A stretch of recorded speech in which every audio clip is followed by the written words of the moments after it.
একটু খেয়াল করি আমরা যে পথে সম্ভব বা পসিবল উম্মার পুনর্গঠন। উম্মাহ বলতে আমরা কি বুঝি? আল্লাহ রাব্বুল আলামিন ইব্রাহিম আলাইহিস সালামকে একাই একজন উম্মাহ বলেছেন, কিন্তু আমরা নবী মুহাম্মদ সাল্লাল্লাহু আলাইহি ওয়াসাল্লামের উম্মাহ। আমাদের ক্ষেত্রে উম্মার ডেফিনেশনটা কি আসলে? আমাদের ক্ষেত্রে কি উম্মাহ বলতে একজন ব্যক্তিকে বোঝায় না একটা জাতিকে বোঝায়? আল্লাহ পাক কিন্তু কোরআনে বলেছেন, ইন্না ইব্রাহিম কানা উম্মাতান ওয়াহিদা। ইব্রাহিম আলাইহিস সালাম একাই একটা উম্মাহ ছিলেন। এটা আমরা সিরাতের আদলে দেখি যে নবী মুহাম্মদ সাল্লাল্লাহু আলাইহি ওয়াসাল্লাম, সাহাবায়ে কেরাম রাদিয়াল্লাহু আনহুম আজমাইন, তারা সকলে একসাথে মিলে একটা জাতি গঠন করেছিলেন, যে জাতিটা আস্তে আস্তে পুরো বিশ্বকে নেতৃত্ব দিয়েছে এবং সেই মক্কা থেকে শুরু করে মদিনা হয়ে পুনরায় মক্কা বিজয়ের মধ্য দিয়ে পরবর্তী প্রায় 1200 থেকে 1250 বছর এই উম্মাহ বিশ্ব শাসন করেছে। আমাদের উম্মার ডেফিনেশনটা ব্যক্তিকেন্দ্রিক নয়। আমাদের আখেরি নবী মুহাম্মদ সাল্লাল্লাহু আলাইহি ওয়াসাল্লামের উম্মার ডেফিনেশনটা অনেক ব্যাপক। উম্মাহ বলতে তো আমাদের পুরো মুসলিম উম্মাহকে বোঝানো হয়। আমরা পুনর্গঠন চাচ্ছি কোন জায়গার? পুরো মুসলিম উম্মার, নাকি শুধু বাংলাদেশের, নাকি বাংলাদেশ সহ ভারতীয় উপমহাদেশের, নাকি মধ্যপ্রাচ্যের, না পুরো বিশ্বের? এখানে উম্মা কনসেপ্টটা অনেক অনেক ডিপ, অনেক ব্যাপক, অনেক গভীর। আর সত্যি কথা বলতে পুরো উম্মার ইসলাহ, পুরো উম্মার সংশোধন এখন ব্যক্তির উপর এককভাবে ফলাফলযোগ্য নয়। এটা পুরো উম্মা কেন্দ্রিক যেহেতু ফিকির, অতএব উম্মার প্রত্যেকটা জায়গার মানুষদেরকেই এই ফিকিরটা করতে হবে। আমরা যে দৃষ্টিকোণ থেকে কথাটা বলছি সেটা হচ্ছে আমাদের অঞ্চলে উম্মতে মুহাম্মাদির পুনর্গঠনটা কিভাবে সম্ভব। আমরা এভাবে যদি কথা বলতে চিন্তা করি যে আমি বা আমরা দায়িত্ব নিয়েছি পুরো বিশ্বের উম্মার হালত পরিবর্তন করার, এটা আমাদের উপরে যোগ্যতার চেয়ে বেশি দাবি হয়ে যাবে। এটা আমাদের পক্ষে সম্ভব না। পুরো বিশ্বের উম্মার ইসলাহ, সংশোধন, পুনরুদ্ধার, পুনর্গঠন, এটা আমাদের পক্ষে মনে হয় না সম্ভব। আমাদের পক্ষে কতটুকু সম্ভব? আমরা উম্মার যে অংশ বিলং করি সেই অংশে উম্মার পুনর্গঠন কিভাবে সম্ভব? উম্মা অনেক ব্যাপক একটা শব্দ, অনেক গভীর একটা শব্দ।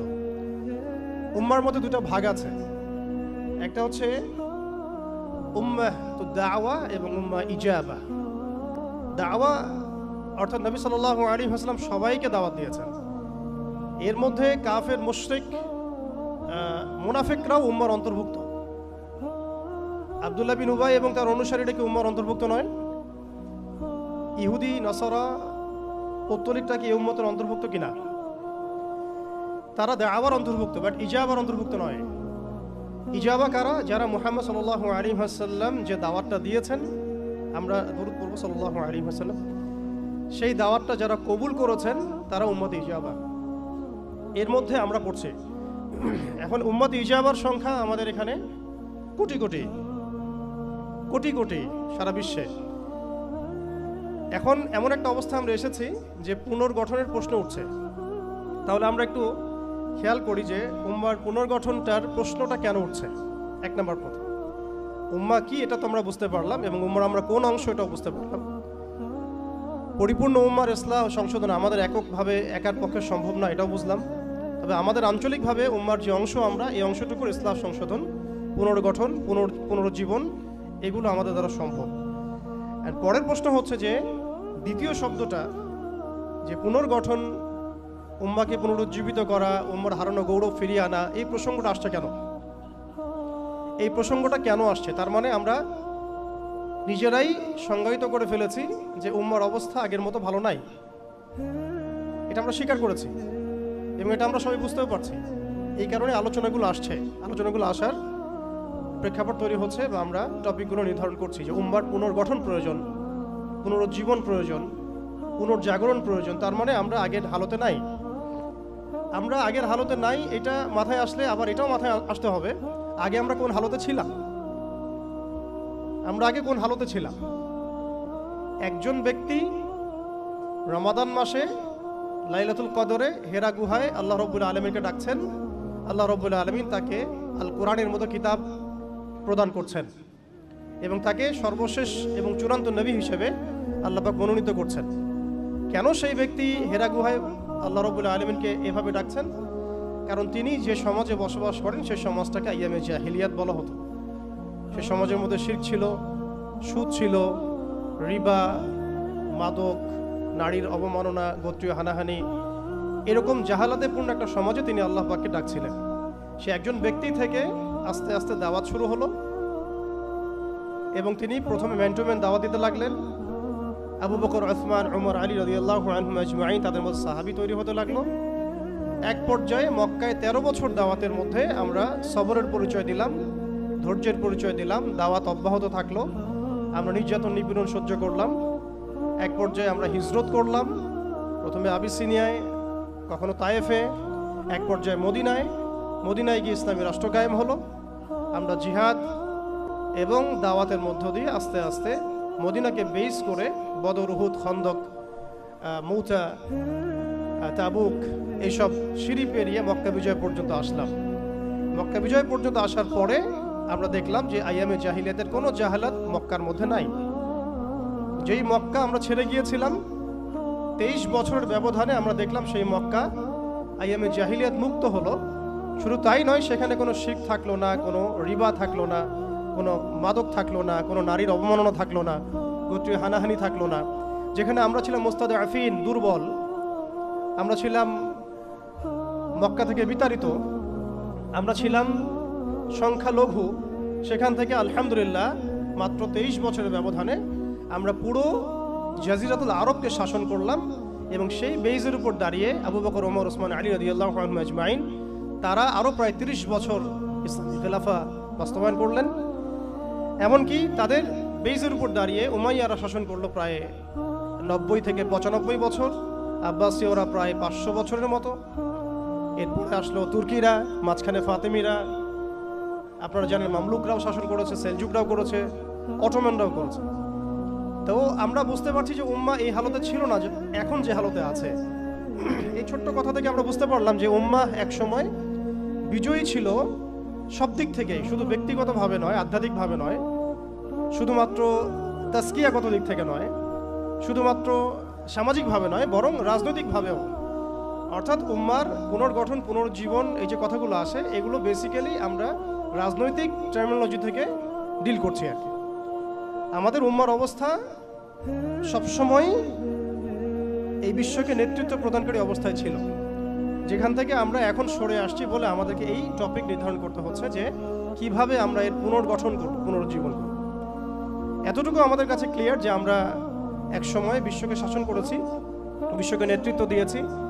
ব্যক্তি জীবন থেকে শুরু করে রাজনৈতিক জীবন পর্যন্ত আমরা আল্লাহ রাব্বুল আলামিন এবং তার রাসূলের প্রত্যেকটা বিধান মেনে চলেছিলাম বা মানার চেষ্টা করেছিলাম। আল্লাহ পাক আমাদেরকে সম্মানিত করেছিলেন। পৃথিবীর কোনো পরাশক্তি আমাদের সামনে টিকতে পারতো না, পৃথিবীর কোনো পরাশক্তি আমাদের সামনে টিকতে পারে নাই, না রোমানরা, না পার্সিয়ানরা, না এদিকের মাজুসিরা, আর না এই সাবকন্টিনেন্টের পৌত্তলিকরা, কেউই আমাদের সামনে দাঁড়াতে পারে নাই। তার মানে আমরা কয়েকটা দিক থেকে উম্মার বিজয়ে এই সময়টা পেরিয়ে এসেছি। একটা হচ্ছে আধ্যাত্মিক দিক। উম্মাহ এক সময় আধ্যাত্মিকভাবে এমন আলোকিত ছিল যে তাদের ঈমানের সামনে কোনো কুফর টিকতে পারতো না। তারা পারিবারিকভাবে আলোকিত ছিল, তারা জ্ঞানতাত্ত্বিকভাবে আলোকিত ছিল, তারা তাসাউফের দিক থেকে আলোকিত ছিল, তারা অর্থনৈতিক দিক থেকে অনেক শক্তিশালী ছিল, সামরিক দিক থেকে তারা অনেক শক্তিশালী ছিল। জামায়াবদ্ধভাবে আমরা থাকতাম, কোনো বিভক্তি ছিল না। আমাদের মধ্যে আসসামু ওয়া তাআ ছিল, আমাদের মধ্যে আমির, মামুর, বায়াত এবং ইতাআত ছিল। আমাদের মধ্যে রাষ্ট্র ব্যবস্থা ছিল, খিলাফা স্টেট ছিল, শরিয়া আইন ছিল এবং শরিয়া বা ইমারা রাষ্ট্র ব্যবস্থা ছিল।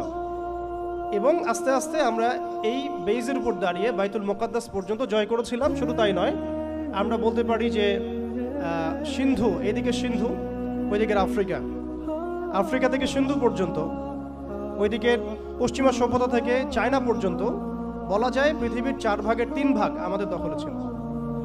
এই ছিল উম্মার অবস্থা। আমি বলেছিলাম টপিকটা অনেক গভীর, অনেক সময় সাপেক্ষ। আমি খুব অল্প কথায় বলার চেষ্টা করছি। উম্মার পুনর্জাগরণ কথাটা বলতে আমরা শুধু আধ্যাত্মিক পুনর্জাগরণ বুঝি না। আধ্যাত্মিক পুনর্জাগরণ আমাদের অনেকের অনেক ভালো অবস্থা এখনো আছে, আলহামদুলিল্লাহ। আমাদের প্রচুর মসজিদ আছে, প্রচুর মাদ্রাসা আছে, প্রচুর তুল্লাব আছেন, প্রচুর ওলামায়ে কেরাম আছেন। আমাদের বুদ্ধিজীবীর অভাব নাই, সামরিক বাহিনীর অভাব নাই, কিন্তু আমাদের ইসলামিক স্টেটেরও অভাব নাই। নামকা বাস্তে যদিও অনেক কিছুই, জনসংখ্যাও প্রচুর, সম্পদও প্রচুর, খনিজ সম্পদও প্রচুর। আমাদের মা বোনদের, পর্দানসীন মা বোনদের অভাব নাই। তাহলে আমরা কোন জায়গা থেকে পুনর্জাগরণের কথাটা বলছি? আসলে আমরা পুনর্জাগরণের কথাটা বলছি সামগ্রিক অর্থে, স্পেশালি রাজনৈতিক অর্থে। সামগ্রিকভাবে কিন্তু স্পেশালি রাজনৈতিকভাবে। এখন আসেন যে কিভাবে সম্ভব এই হারানো ঐতিহ্য গৌরব ফিরিয়ে আনা, এটাই মূল কথা। আসলে আমাদের মানে অনেক আলোচনা, কিন্তু মূল কথা কিন্তু অল্প হবে। মানে আসলে কিভাবে পসিবল সেই জায়গা থেকে ফিরিয়ে আসে। এখন আচ্ছা, এখন এতক্ষণ তো বললাম আমরা কোথায় ছিলাম, এখন ওই জায়গা থেকে আমরা কোথায় আসছি এটা একটু বলি, তারপরে বুঝবো ইনশাআল্লাহ ওই জায়গা থেকে আমরা কোথায় আসছি। আসলে এখন আমি একটু আগে বললাম যে আমাদের প্রচুর মসজিদ আছে, মাদ্রাসা আছে, সব কিছু আছে, এটা সত্য। ইসলামের স্বর্ণযুগে যতগুলো ইউনিভার্সিটি ছিল না, আমাদের ঢাকা শহরে গাজীপুরে তার চেয়ে বেশি ইউনিভার্সিটি আছে। ইসলামের স্বর্ণযুগে আমাদের জনসংখ্যা যত ছিল না, আমাদের এখন জনসংখ্যা তার চেয়ে অনেক বেশি। আমাদের মিডিয়া, প্রযুক্তি, আমাদের অস্ত্রশস্ত্র, আমাদের রাষ্ট্র, সব কিছু অনেক বেশি। কিন্তু কোন জায়গা থেকে পিছিয়ে আসছি, আমরা কোন জায়গায় আছি, এটা ডিল করতে হবে। এবং ডিলিংসটা এক্সটার্নাল অবজারভেশন দিয়ে করলে হবে না, ইন্টারনাল অবজারভেশন দিয়ে করতে হবে। খিদির আলাইহিস সালামের মতো বাহ্যিকভাবে অনেক কিছু মনে হবে, অনেক ইসলামিক দল আছে, অনেক মুসলিমদের সংখ্যা অনেক, একটু আগে বললাম মসজিদ মাদ্রাসা সব কিছু অনেক বেশি, সবই ঠিক আছে। কিন্তু ইন্টারনালি আমাদের কিছু বিষয় দেখতে হবে। ইন্টারনালি কি নাই আমাদের মধ্যে? এক নাম্বার, ইন্টারনালি সেই রাজনৈতিক বৈশ্বিক ক্ষমতা আমাদের হাতে নাই, প্রথম কথা। এবং এটা আমাদের জন্য লজ্জা। একটা সময় ছিল যখন আমরা এগুলো সব হাসিল করেছিলাম, প্রথমে তারা আমাদের কাছ থেকে যেটা কেড়ে নিয়েছে তা হচ্ছে রাজনৈতিক ক্ষমতা।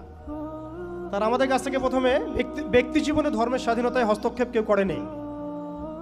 কুফাররা, জায়নিস্টরা, কাফের, ফাসেক, মুশরিক, মুনাফিক, এদের যে ঐক্য জোট ছিল, তারা প্রথমে আঘাত করেছিল আমাদের খিলাফায়। তারা প্রথমে আমাদের ব্যক্তি জীবনে এসে আঘাত করেন, নামাজ পড়তে পারবা না, পর্দা করতে পারবা না, গরুর গোশত নিয়ে হাঁটতে পারবা না, দেখলেই পিটায় মেরে ফেলবো, এই জায়গায় তার আগে আঘাত করেনি আমাদেরকে। তারা আমাদেরকে সবার আগে আঘাত করেছে রাজনৈতিক জায়গায়। আমাদের খেলাফা কনসেপ্ট তারা ভেস্তে দিয়েছে, ভেঙে দিয়েছে, বাইতুল মুকাদ্দাসকে লিবারেট করেছে। এরপরে সেই খেলাফা কনসেপ্টটাকে দূর করে দিয়ে তারা 50 থেকে 57টার মতো ক্ষুদ্র ক্ষুদ্র রাষ্ট্রে আমাদেরকে বিভক্ত করে দিয়েছে। এরপরে শুধু তাই নয়, এটা তো গেল বিভক্তি, কাঁটাতারের বেড়ার, যেটাকে আমরা নাম দিয়েছি জাতীয়তাবাদ। তারা প্রথমে আমাদের মাদ্রাসাগুলো বন্ধ করে নাই, তারা ওয়াকফ বিল দিয়ে এইভাবে আমাদের মাদ্রাসা, আমাদের মসজিদ, ভূমিগুলোকে দখল করে নাই। তারা প্রথমে আমাদের রাজনৈতিক ক্ষমতাটাকে কেড়ে নিয়েছে, খিলাফা কনসেপ্টটাকে ডিস্ট্রয় করেছে। এরপরে 57টার মতো টুকরা টুকরা রাষ্ট্রে আমাদেরকে ভাগ করেছে। এরপরের অবস্থা আরও ডেঞ্জারাস। ওই রাষ্ট্রগুলোর মধ্যে তারা তাদের তাবেদার মুনাফিক শাসক বসাইছে। তাদের ধাপগুলো বুঝেন, কোন জায়গা থেকে আমরা কোন জায়গায় আসছি। তারপরে আমি অল্প কথা শেষ করব যে সলিউশন হতে পারে কি কি, যদিও সেগুলোর বেশিরভাগই তাত্ত্বিক, প্র্যাকটিক্যাল খুব কমই হবে। আর প্র্যাকটিক্যাল কেন কম হবে? আমাদের কারণেই হবে, কারণ আমরা অনেক কিছু বুঝি কিন্তু কাজ করতে চাই না। আমরা বুঝি অনেক কিছুই, কাজ করতে বলেন কাজের বেলা নাই, বুঝার বেলা আছে। এগুলো আমরা বুঝতে আসি 100 বছর থেকেই। কেউ বুঝেও বুঝি না, কেউ দেখেও দেখি না, শুনেও শুনি না। ওইদিকে পরে আসি, হার্ডলাইনে চলে যাবো আর কি। এখন রাষ্ট্র ভাগ করার পরে আমাদেরকে জাতীয়তাবাদে বিভক্ত করা হয়েছে। এরপরে আরো মারাত্মক যে কাজটা করা হয়েছে সেটা হচ্ছে আমাদেরকে নিরস্ত্রীকরণ করা হয়েছে। আপনি আপনার রাষ্ট্রের অভ্যন্তরে নিজের ইচ্ছায় আপনি বিশ্বের মারণাস্ত্রগুলো তৈরি করতে পারবেন না। তারা আপনাকে আইন করে দিয়েছে, ব্যান করে দিয়েছে। তারা আমাদের রাষ্ট্র ব্যবস্থার মধ্যে ইউনাইটেড নেশনসের মতো মুসলিমদের ইউনাইটেড মুসলিম অর্গানাইজেশনগুলোকে দমন করেছে এবং সেগুলো গঠন করতে আমাদেরকে দেয় নাই। উল্টা তারা সেগুলো করেছে ঠিকই। এরপরে তারা আমাদের রাষ্ট্র ব্যবস্থাগুলোর মধ্যে ওই মোনাফেক শাসকদেরকে বসিয়ে জনগণকে শাসন করিয়েছে, এখনো করে যাচ্ছে, আগামীতেও হয়তো করে যাবে। আমরা সবই বুঝি, কিন্তু আমাদের চিন্তাগুলো কেন জানি মসজিদ পর্যন্ত সীমাবদ্ধ হয়ে যাচ্ছে। এরপরে যেটা হয়েছে আরো মারাত্মক, ওই রাষ্ট্রগুলোর মধ্যে তারা 5টা, আমি বলি দেবতা, 5 দেবতা ঢুকিয়ে দিয়েছে।